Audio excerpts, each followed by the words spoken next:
and of course you need to do the watering, and of course you need to actually remove the weeds, and so on and so forth. So there are processes that we have to put in place in order to get these 1,000 flowers to bloom. I just for reference, we've actually looked at Professor Tariq Ramadan's framework. This is a framework that we use to try and map the various religious orientations in Singapore. Professor Tariq Ramadan, in his book Western Muslims and the Future of Islam, talk about the tendencies and relationship of these tendencies to text and reason. This is text and reason only. And of course, if you're in this particular overlap, it is those who practice ijtihad, and of course those who are here will also practice Quran and Sunnah. But we do have people who slightly border into reason, and those who want to remain to text without wanting to move on to look at modern day issues and be progressive about it. And I think this is one of the challenge of Muslim communities around the world, and how to be progressive and yet remain traditional in terms of their sources and their Islamic references. This is my favorite, because I use this quite a lot to explain this to our own religious teachers so that they can get a better sense of placement as to what are the various religious orientations that we have, and that will develop over time. Right? This is again taken from Professor Ramadan's Western Muslim and the Future of Islam. Generally, the majority of Muslims in Singapore, particularly the Malays, are located at this particular quadrant, legal traditionalism. There are those who are quite literalist in some ways. And again, they are not located just here, they move around. These are very dynamic. For one particular issue, they can be totally progressive. For another particular issue, they can be totally traditionalist here.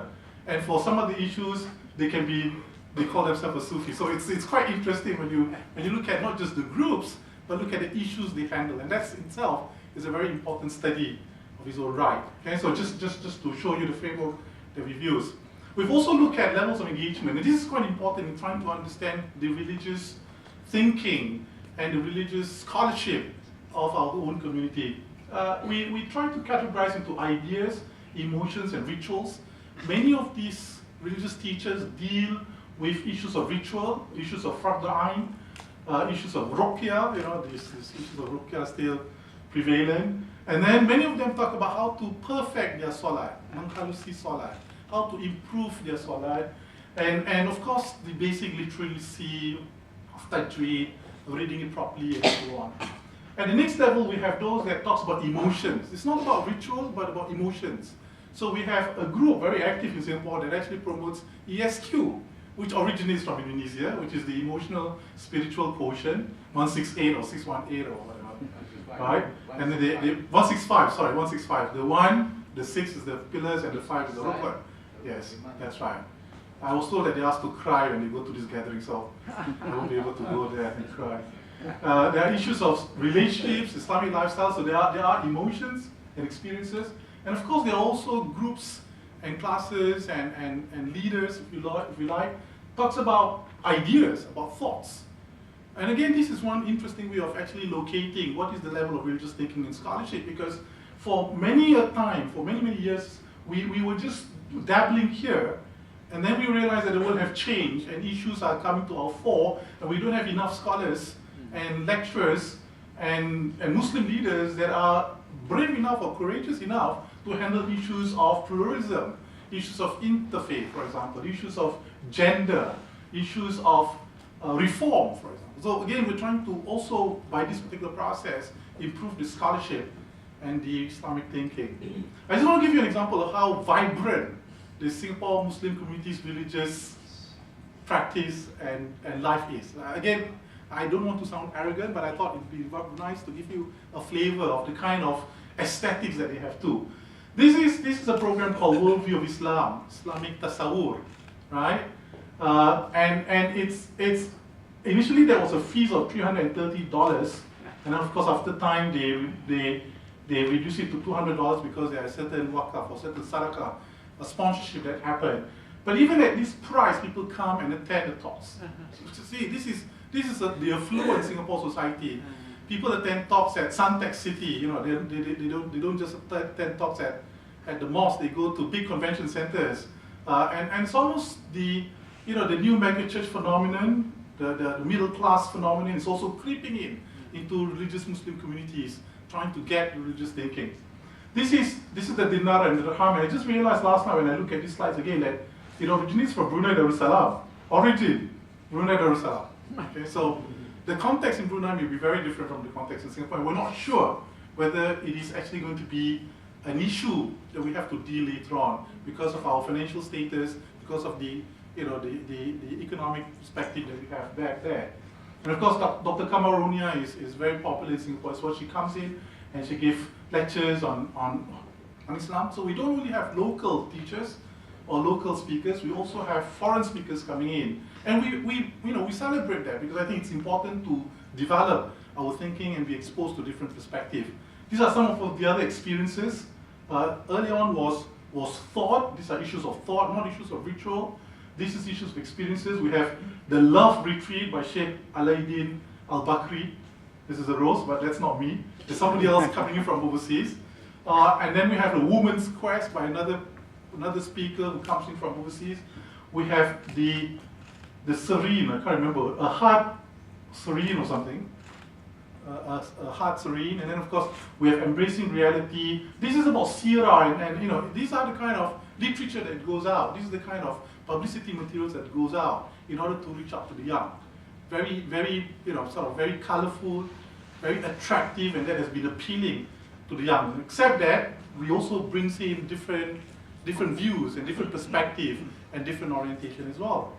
These are practices, these are the stand ones that are offered. Nikmat beribadah, menyemai amalan di bulan Sya'ban, rahsia pemakanan. These are methods of ritual, methods of practice, rather than thoughts and ideas.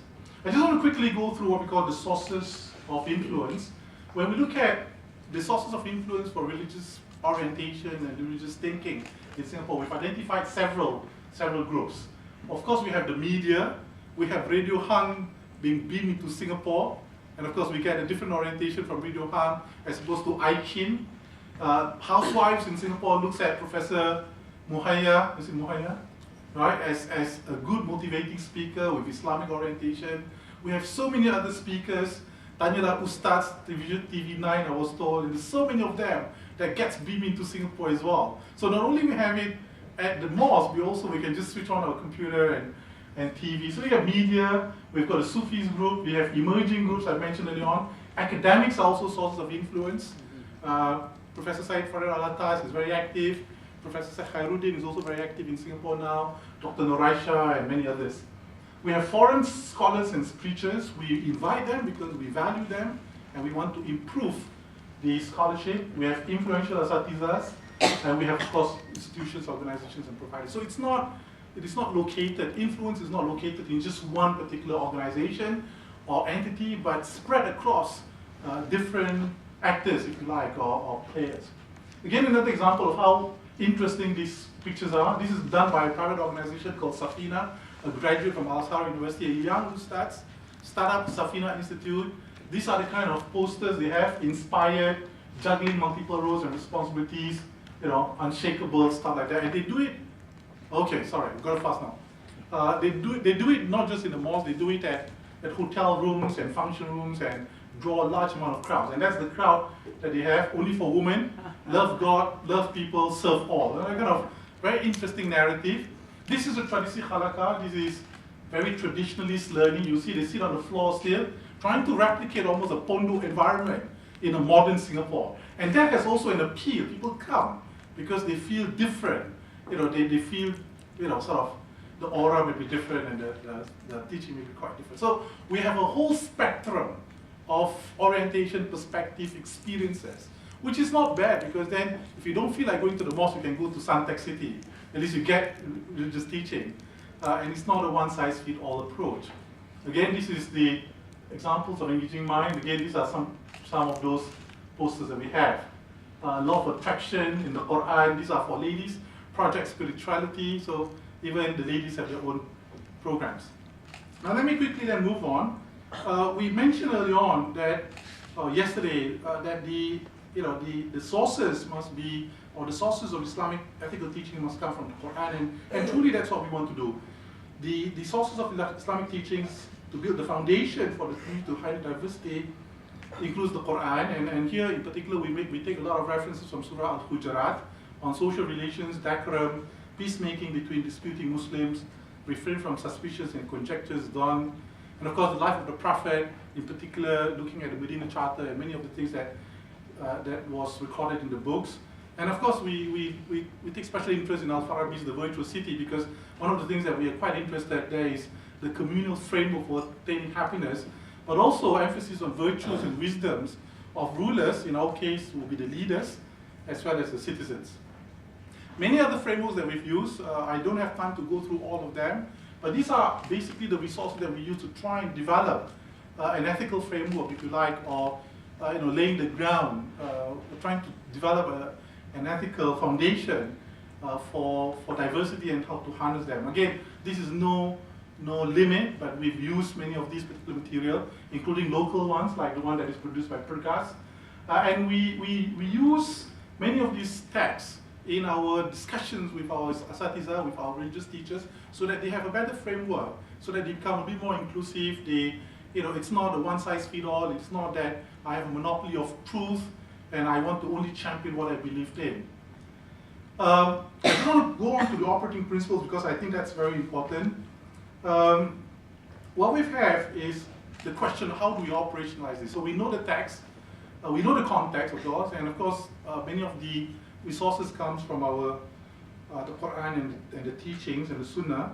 But how do we operationalize this? We actually introduce the following principles through various sources, through various platforms. We talk about these things in khutbah, we talk about these things in our classes, we talk about these things, I've included these messages in speeches for many of the significant events, whether it is launching of Ramadan or Muharram, or, so we deliberately put in these messages that diversity is a blessing, it's a hikmah, it's a rahmah, and it is the will of Allah subhanahu wa ta'ala that we have diversity. So let's not try and homogenize everybody to become one. We are not. We're all very different. But how do we harness this difference? And that no one or group has a monopoly of truth. And that's an important point. We need to know and understand the other. We need to have mutual respect. And we need to practice tabayyun. And this is really, really very important. We need to verify information from source. And generally the Malay, and I have to speak with apologies, I'm a Malay too, except that my mother is a Lubis from Sumatra Utara Medan, so I'm both ways. The Malays have this trait, they say, if you kalau tak mengamuk, dia merajuk. Right? If you get upset, you either mengamuk, get angry, or you merajuk, or you sort of don't want to talk to anybody anymore. And it's happening in Facebook as well. They just say anything they like in Facebooks, or they just shut down their Facebook page because they got tired of it. We want to operationalize. We want to develop a culture of tabayyun, of verifying information from source, and that is quite inconsistent. It's consistent with the new normal in Singapore that really everybody has to be transparent, and we need to tell you what we do so that you can get it from us. Sorry, I've got to run. And of course, solidarity among leaders in the spirit of al-bir, in the spirit of ta'awun. We need to make sure that our leaders talk to one another, and this has been done in the past. We have leaders of Jamia and Pergas and many other organizations will make effort to actually understand each other and work so that we become inclusive as well as consultative. How do we do this? And this is very important. How do we adopt, or how do we operationalize this principle? Several approaches are adopted. We develop what we call a ground-up shared vision, shared community vision, and this is something that we've developed recently.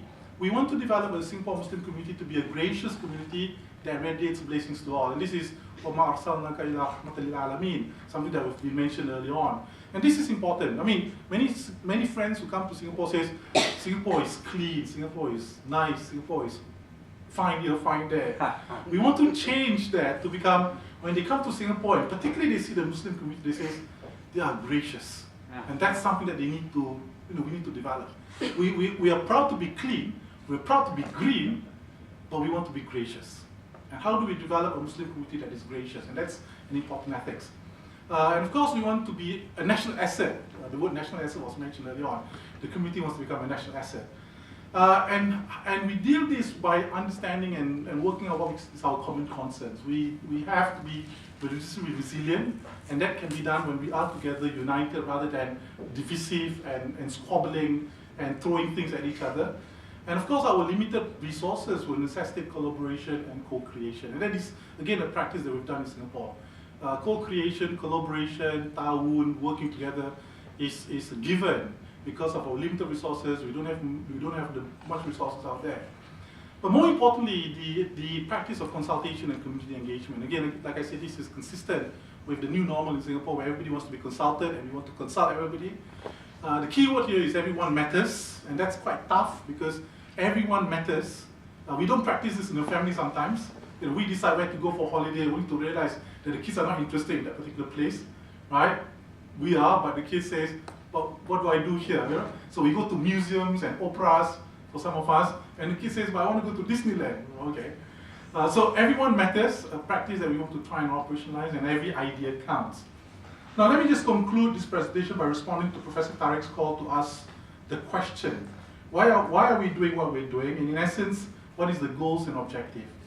The goal, as depicted in the title, Let 1,000 Flowers Bloom, Ethical Foundations to Harness Diversity, is basically to make diversity a strength for the Singapore Muslim community so that we can actually deal with a broader agenda, which is basically to make Islam and Muslims a positive force in cosmopolitan Singapore.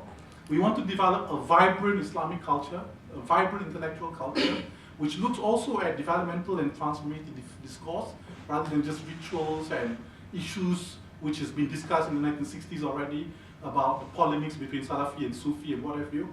And of course, more importantly, we want to actually contribute to what we call an ethics of diversity and pluralism, Islam's and Muslims' contribution to the challenges of a more diverse and pluralistic Singapore nation. All right? I hope that will suffice for the moment. Allahu alam bisawab. Thank you very much. Assalamu alaikum wa rahmatullahi wa barakatuh. Thank you very much. In order to give more time to the floor, so I would not like to make any comment. So I would open session. Professor, again, your name, Hassan. I'm just your brother Hassan. Yes, and then, yeah. Is there any other one more, please? Brother Muhammad Siddiq. So, Professor Hassan, please. Assalamu alaikum wa rahmatullah. I'm a very humble person of respect for impression. I think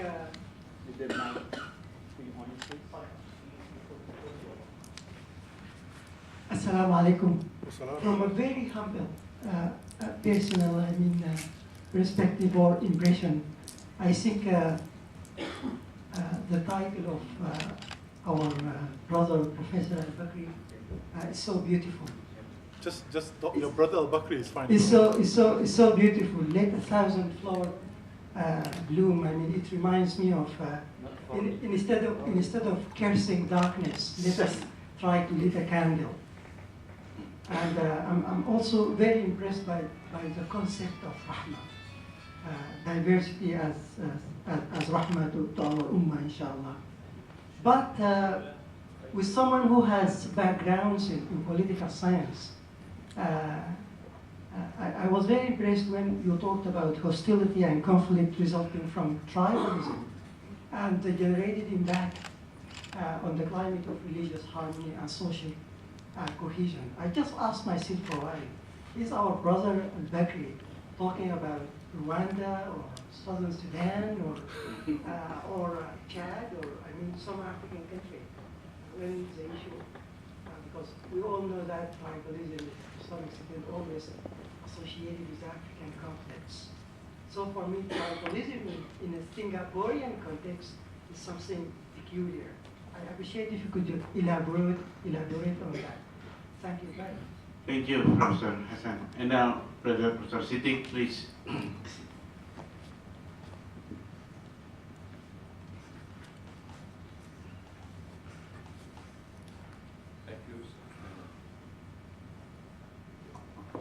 Thank you, Bismillahirrahmanirrahim. I have just very brief comment and observation. observation about the presentation made by our two brothers. Of course, I very much happy to see the development of Islamic College, which I attended before some 15 years ago now to become university, and with the initial support from IDB to build some of the facilities. Now other countries have come after so many years, and also is playing a national role.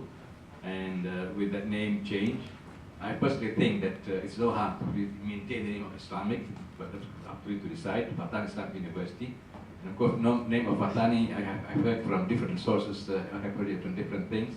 You mentioned Fatoni, Fatana things, but I also heard from the Pathan people who used to come from all the way in Afghanistan to do business and settle as their last point, which is kind of tribe. I think we all know the Pathan people, strength and strong, like the Chinese people also, very emotional about the Islamic knowledge. Well, we are all happy to see these things. And from the presentation, brother Dr. Bakri, I take note of what he said, that Singapore is a very open border. I think this border is going to be more open in 2015, when ASEAN will become one community. There'll be no barriers anymore, there'll be more interactions, and the experience of Singapore, I think, will be, or the process now that you have mentioned of Singapore, I think many of us, even we are from Jakarta, Indonesia, we do not know much about it. We have yet to see these things. You see, you may recall in the past, the impression we have on Singapore vis-a-vis the Muslims is rather gloomy, because many people in South Asia, especially in Malaysia, see Singapore as the Israel in the Middle East. Because, I mean, I'm not saying that it's the true thing, but there's many people think, and even lecture the things, you see. But I think the image has been changed now, and with what you have said, if this socialized more, it seems to be the government has not really objective, not supported fully perhaps. They must have some way, I think, because MUIS and MUIS Academy is also some kind of official function, official body there. So I think there's a good reconciliation, some progress and understanding that's been reached between this inter-community. But so we hope this experience can also now, with the opening of the border, we become one community, all these countries, the 10 countries, I think there'll be more a challenge for the Muslim scholars to give their contribution for the development, for the genuine development of these countries. Remaining one, of course, as we all know, there's Myanmar, which still don't recognize, they are the plurality of their society, and want to, you see, to eliminate the non-Buddhists. And this, I think, something which we have to need to think on the operational and technical level, not only on ideological thinking level, but also at the, because next year also, if I'm not wrong, they're going to be chairman of ASEAN, Myanmar, you see.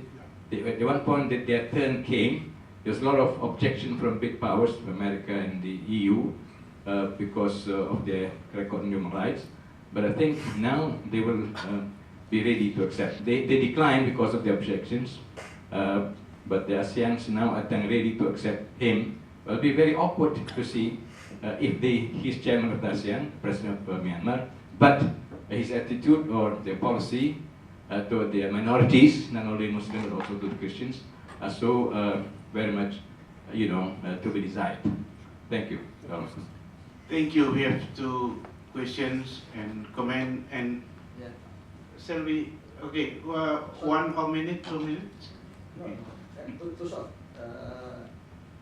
To Doctor from Thailand, you introduce Madinah Salam. Yeah, what kind of project of Madinah Salam, and the second one is if we develop or build the Islamic civilization, then all should be based on Quran, and Quran is based on the Arabic language. Then Madinah Salam, then in principle must be right from beginning, because this is the mudaf ilaih. As far I know, this is Madinah Salam. Maybe is wrong. The right one maybe Madinah Salamah, right? Because muannas and muannas.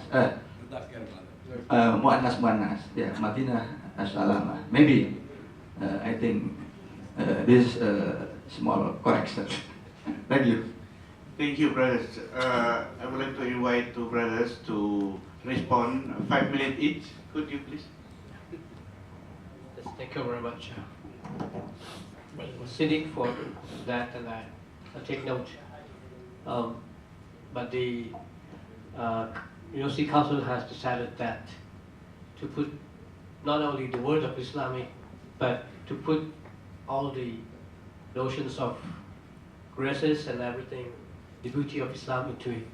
And then for the Madinat Salam, in fact, this is the concepts of bringing back the old story of Fatoni Darussalam to be implemented in a way that Fatoni was the cradle of Islam, as like Aceh, and then there was what Fatoni Serabi Mecca, and then the concept of this Beranda Mecca.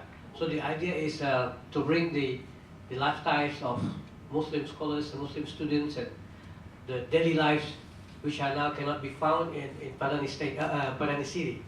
So we want to have a new model, which we call it as Padani Darussalam, conducted by one company. We call it Padani Jaya.